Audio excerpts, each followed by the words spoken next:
Thank you. I'm really grateful to the organizers for giving me this opportunity. Foreign Ankle Conference is coming to Patna. It was supposed to take place in 2016. For certain reason, it didn't happen that time. For the next IFASCON is in Patna for year 2025. So it's time to promote foot and ankle surgery, and it is my endeavor in this direction. So the question is where to fuse and where to salvage. Now the basic logic should be you only fuse something which you cannot salvage. Because if you are able to salvage, why would you fuse? So here I will not only talk about fresh case, I'll also put a neglected case just to show why at all you need to fuse and which are the conditions where you cannot salvage and you are left with no other option than to fuse. And where is the condition where you can go on to salvage, right? So I have 16 minutes here. I'm letting the other talk go because I really wanted to cover the whole spectrum here. So this is a case presentation which is an acute case. Now the question was whether to do osteosynthesis or fusion. So basically speaking, if it is a bony injury, then and the presentation is right in time, then you'll go ahead and attempt osteosynthesis. And how we did, a short video. I'll just skip to the real thing. And that shows how we attempt incision, because the incision has to be so wide apart that there are no soft tissue issues. So if the foot is small, you can still go ahead and do just one single incision, but if it is permitted and you are also thinking that there will be problem in reducing the lateral column of the foot, the medial and middle, you can take care with the first incision which is on the medial side. But for the lateral column, you may be required to give another incision over the gap between the third and the fourth. And to get a good osteosynthesis, all the small bony fragments, they need to be removed. You have to be visually making sure that there is proper reduction, and then your vector of your provisional fixation is to be in right direction. So if you look intently at the direction of the clamp that has been put, it is mimicking the Lisfranc ligament. So that you really need to ensure and check in C-arm, because ultimately that is where you need to put your home run screw. So I have been able to get a reasonably good reduction, clamped in the correct vector, and then gone on to attempt osteosynthesis. So we have now put the T-plate spanning the second tarsomedulla. So cutting on to move on. The plates are used so that these non-essential joints, I'm talking about the cuneiform metatarsal joint, although they are considered non-essential, they are still important, because when you are walking on uneven surface or you are walking for long hours, that joint still is of some use. And if you use just the screws, then you are violating the cartilage. And violating cartilage may lead to secondary osteoarthritis, and therefore nowadays the concept of bridge plating has come. You still would put the first home run screw, which is there in this retrograde fashion, Now the logic is also there in putting it in retrograde fashion rather than the conventional proper fashion, because the bony stalk at the base of second metatarsal is smaller compared to the medial cuneiform, and therefore a screw purchase is better if you are putting the screw from a smaller bone to a larger bone. And therefore, Dr. Binod Panchmavi was the one who really propagated this idea of putting this screw in a retrograde fashion.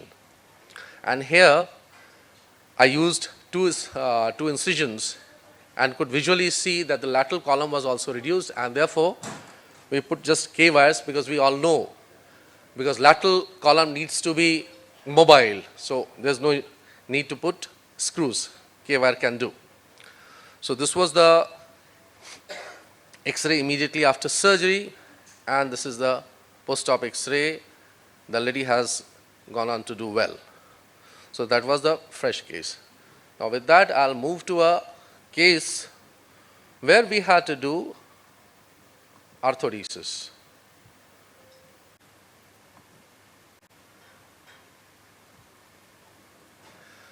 Now probably you wouldn't be surprised how many neglected Lisfranc cases come, because in my very nascent foot and ankle career, it is the number of neglected Lisfranc which outnumbers fresh cases, because many times people just use K wires without any proper understanding of where to use what. So this was a patient, bony injury, and then all neglected. And here, because osteoarthritis has already set in, and the bony architecture has become so bad that there is no point attempting osteosynthesis, because if we do one, either we will fail to get a good osteosynthesis, or even if we achieve, it is going to be painful, because the cartilages are now, they are not up to the mark. So here we attempt arthrodesis, Now we are preparing. and use of Hintermann clamp is still a good idea. The bone bed has to be prepared properly, and again we need to put that home run screw, because even if we are attempting arthrodesis to get the correct alignment of bone, that home run screw is important. Here, for the sake of not being able to get proper implant, I have done some jugaadbazi and used these hand implants. But nowadays, because we have proper implants available, we should use plates. And this is the follow-up. And the patient walking. This was around 2.5 months after surgery. Whatever little gingerness is there in walking, that has also gone away with time, and the patient is doing well. With these two cases, I'll go on to my talk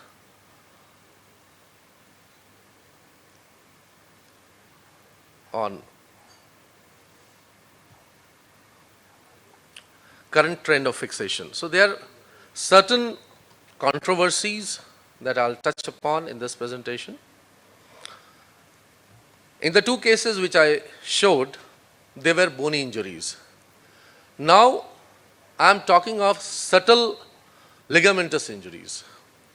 And ligamentous injuries are as different from bony injuries as are apple from oranges, because many a times these ligamentous injuries, they go unnoticed, undiagnosed. They just are diagnosed as simple foot sprain, ankle sprain, and then when the realization dawns upon that the diagnosis was wrong, it's already too late. So in those cases, whether it is a fresh ligamentous injury or a neglected ligamentous injury, we go for arthrodesis. The point being that the ligament, they are very notorious for non-healing. So if we do some open reduction or closed reduction or put some bridge plate, even then, after some time the plate would break because the ligament hasn't healed. So there it is a good idea to bring about arthrodesis. So this I have already touched upon. So primary arthrodesis is attempted when it is a purely ligamentous arch injury, or the treatment is delayed, or there are some chronic deformity, as was there in my second case, and the complete Lisfranc fracture dislocation is so very bad that any attempt at osteosynthesis is going to fail. Now, apart from osteosynthesis and arthrodesis, the newer concept of physiological fixation is coming up. Just like syndesmotic injury, for pure syndesmotic injury, people are now resorting to tightrope, one or two tightrope. Similarly here, there are workers who are attempting physiological fixation. And these physiological fixation may be of different type. The workers have explained these 4 or 5 types, where they use either 1 or 2 tight ropes. Some even use fiber tapes. So we must keep in mind that the concept of physiological fixation is coming up. As I said, there are different options. So already talked about osteosynthesis and primary arthrodesis. Why dorsal bridge plating is now resorted to? Because we think that those non-essential joints are still important for proper functioning of the foot. Incision we have already touched upon. This I showed. The complication, of course, as we all are aware, that even after proper osteosynthesis, the rate of post-traumatic arthritis is very high. So patient counseling is very important. If even after proper fixation, the patient is having pain, we should not hesitate from taking out everything and bringing about arthrodesis. So that is my take home. We have to devise our surgical procedure depending upon the case, the type of presentation, the type of injury, and the duration of presentation after which the patient is coming to us. Thank you so much. Any questions?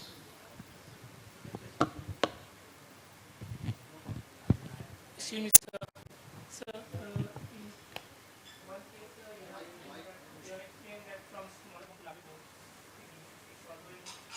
Few of the cases you have shown that you can put the screw from larger to smaller one also. So, No, I showed 2 cases, yeah. and in both the cases, my screw direction was retrograde only, from smaller to larger bone, from the base of second metatarsal to C1, that is medial cuneiform.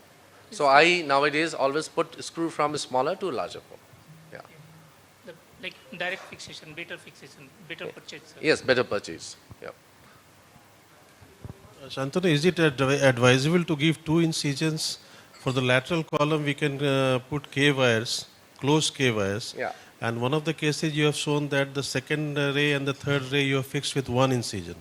Yeah. So can we do with the 1 incision and the closed K wire fixation for the lateral column? No, correct. That's why I mentioned in my talk that if you are not very sure of reduction quality, then only you can give incision. But many a times, let's just give 1 incision and try to reduce the medial and middle column.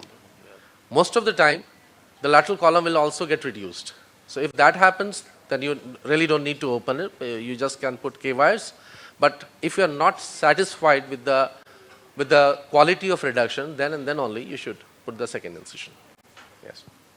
So can you give some points to our listeners that not to miss Lisfranc fracture dislocation? Yes. So high index of suspicion is the keyword. Because if it is a bony injury, I'm very happy to see that my sound is reverberating all across. So if it is bony injury, we all know that it's an injury. We miss when it is a purely ligamentous injury, it is a subtle injury. In those cases, high index of suspicion should be there. Plantar ecchymosis is a condition, is a finding, is a clinical finding which should be looked for.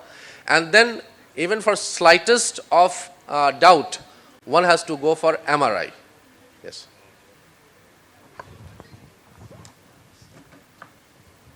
Thank you, sir. I think subtle bony injuries are also missed. So I think this is the high index of suspicion is really important, and you need to get appropriate X-rays.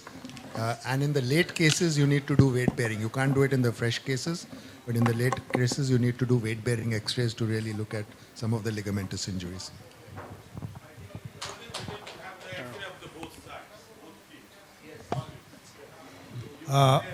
With permission of the chair, if I can say one thing. Use of a wire. So wire fixation is almost like a stress sharing. And when we use screw fixation or plate fixation, they are stress shielding. So stress sharing is almost like you have immobilized them in a cast also. Cast also is stress sharing. So we have to understand the difference between stress sharing and stress shielding. Thank you. Thank you, sir. Thank you, sir. Sir, kindly stick to the time and